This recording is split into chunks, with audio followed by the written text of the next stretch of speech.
Hello friends, welcome to my YouTube channel. Okay, आज हम बात करेंगे Redmi 7A के बारे में। ओके, आज को हमारा टॉपिक है how to use home screen settings and features. तो फ्रेंड्स, किस प्रकार से अपनी यूज़ में देखिए आप होम स्क्रीन के कुछ सेटिंग्स एंड फीचर्स का अपने डिवाइस में लाभ उठा पाएंगे। तो क्या इस वीडियो को आखिरी तक देखिए एंड समझिए। एंड अभी तक आपने हमारे चैनल को सब्सक्राइब नहीं किया है तो प्लीज़ सब्सक्राइब कर लीजिएगा, बेल आइकन बटन प्रेस कर लीजिएगा एंड वीडियो को लाइक शेयर कर लीजिएगा।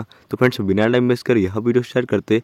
तो सबसे पहले आप अपने फोन में देखिए सेटिंग्स में जाइएगा एंड यहाँ पे आप आइए गाइस, देखिए होम स्क्रीन वाला ऑप्शन पे देखिए। तो यहाँ पे आपको होम स्क्रीन का पूरा सेटअप शो करता है। तो बात करते हैं फर्स्ट ऑप्शन की, डिफॉल्ट लॉन्चर। तो अभी हमारा सिस्टम लॉन्चर चल रहा है। होम स्क्रीन की बात करें तो यहाँ पे आपको classic mode and with app drawer, तो यहाँ सब कर सकते। सिस्टम नेविगेशन की बात करें तो यहाँ पर अगर बटन चूज़ करना है तो बटन्स, एंड अगर आप जेस्टर यूज़ करना चाहते तो आप कर सकते। यहाँ पे आपको home screen layout icon change कर पाते एंड और भी कुछ वगैरह वगैरह गाइस सेटिंग्स है, तो आप आसानी से इसका लाभ उठा पाते। तो फ्रेंड्स, ये तो आज को हमारा टॉपिक। उम्मीद है फ्रेंड्स आपको वीडियो पसंद होगी। आज के लिए बस इतना ही। Thank you.